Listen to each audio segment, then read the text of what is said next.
Hello, everyone. My name is Rick van Bruggen from Neo Technology, and here we are again recording a Neo4j Graph Database podcast. And it's a bit of a special podcast today because it's a bit of an experiment. Because I've got two people on the phone nowadays and today, Luke Gannon and Pieter Cailliau. Both of them are consultants at Neo, but I'd like them to introduce themselves. Luke, why don't you start? Hi, Rick. So I joined Neo back in May. I came from a big SI. Been working in the graph database space for a month now, and it's been good fun working with Neo.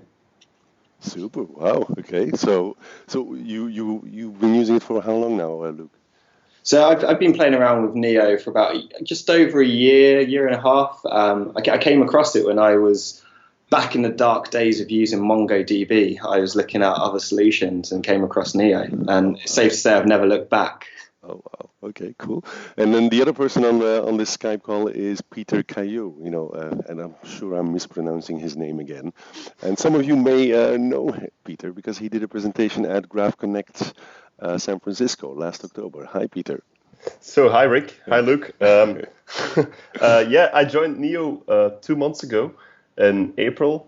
I used to work for TomTom, where we heavily use Neo4j to do map quality analysis. So I've been using Neo4j now for 2-3 years, let's say, and I'm happy I joined Neo4j. Super cool. Yeah. Well, I'll put the links to the Graph Connect talk on the blog post that goes with this podcast, so people can take a look at it, and they can try to pronounce TomTom a little bit better, right? Very good. So, guys, let me just ask you. How did you guys get into graph? So, look, you're already talking about it a little bit, but how did you get into it, and why did you get into it? Could you explain that a little bit more? Start with you again, Luke, if that's okay. Yeah, that's fine. So I started using graphs to kind of model connected data for a secret squirreled client at the time.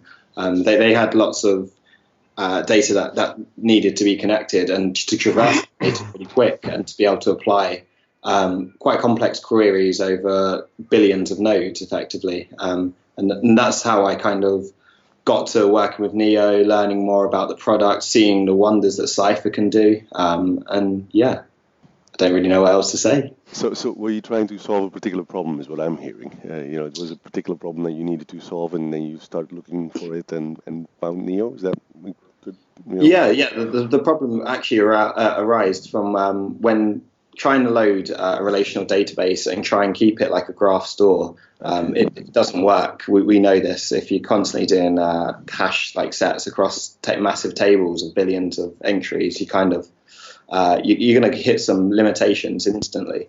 Yeah. And what about you, Pieter? How did you first learn about Neo? A routable network, or actually a map, is a perfect fit for a graph. So you have where you model the nodes as intersections and the roads in between them as the relationships effectively. So we had a problem that we need to do real-time analysis, or impact analysis actually, on our database. So map editor is continuously editing the map, and he wants to have some fast feedback if the map is still connected. So it's a very complex query to execute on a SQL database.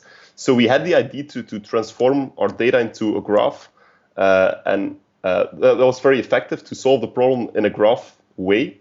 But even better was that we could persist it in a graph database. So we could keep it in an asset way. We could persist the data and go back in time how our graph looked in history, and execute that same question over again.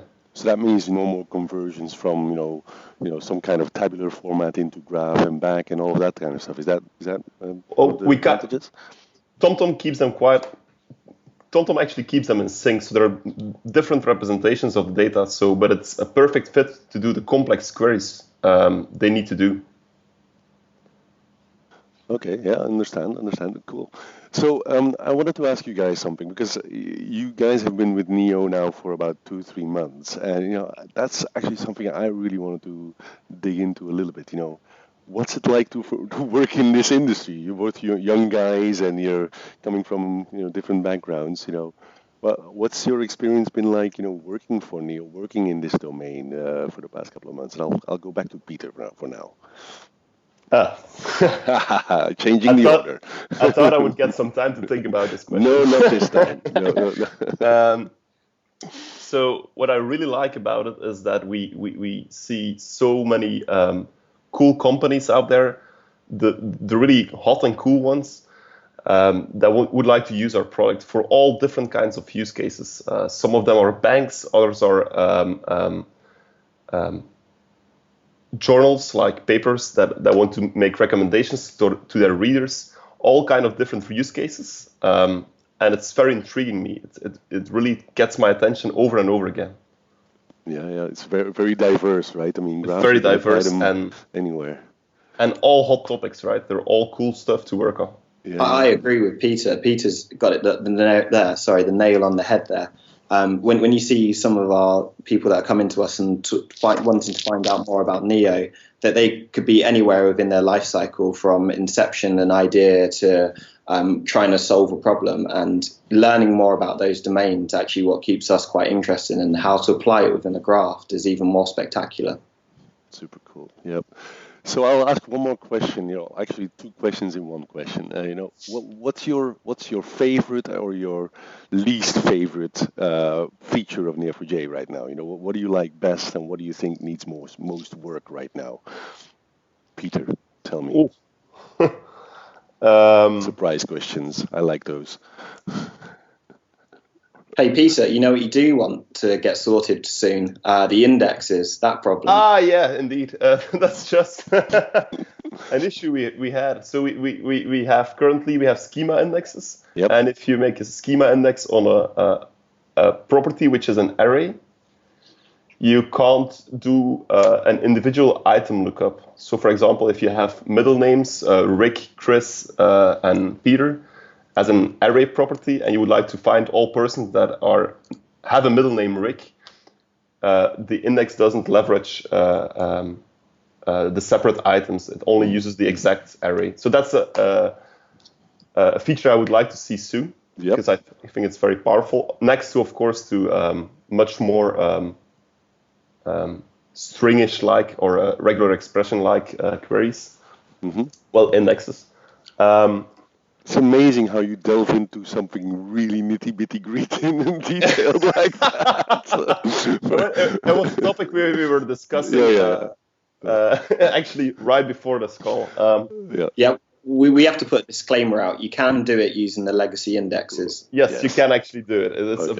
Okay. But I think everyone agrees that the schema indexes probably need some more work in Neo4j, right? So I think that's a good one. And what do you like best, Peter? What I like the best to choose from.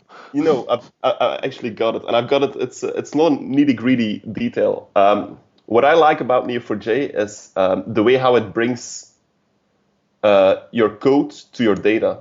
So in typical applications, you have, for example, you have a SQL server, and then you have an application running on a separate machine, which is actually sending data over the wire continuously.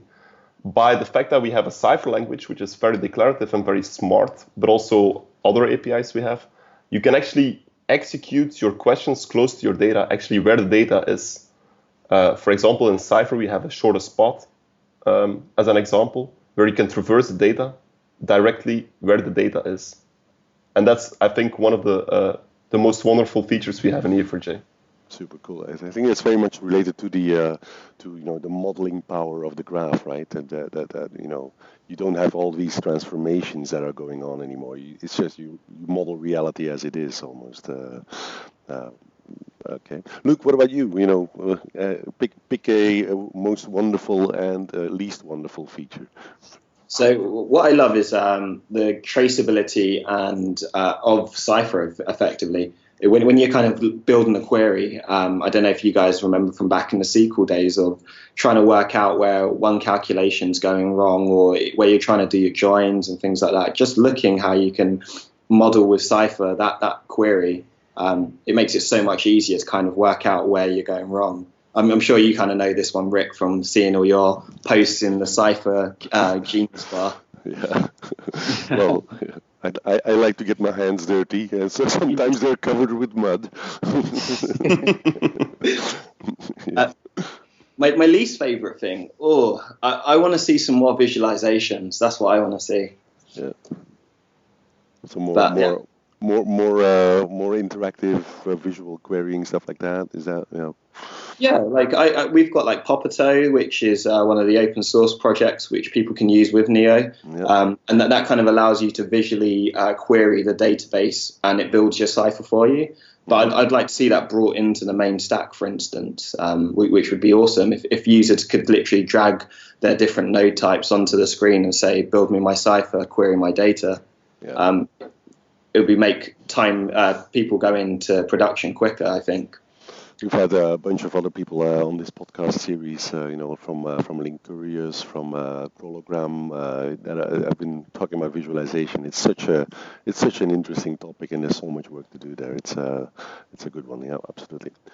Cool, guys. Well, I think we'll wrap up this recording for now. Thank you for coming online. I really appreciate it. It was great having you as guests, and I'm sure there'll be lots of other opportunities to see you guys at work on stage at one of the meetups, Graph Connect, whatever, right? Thanks a lot. Appreciate it. Thank you, Rick. Cheers, guys. Talk to you later. Bye. Hey.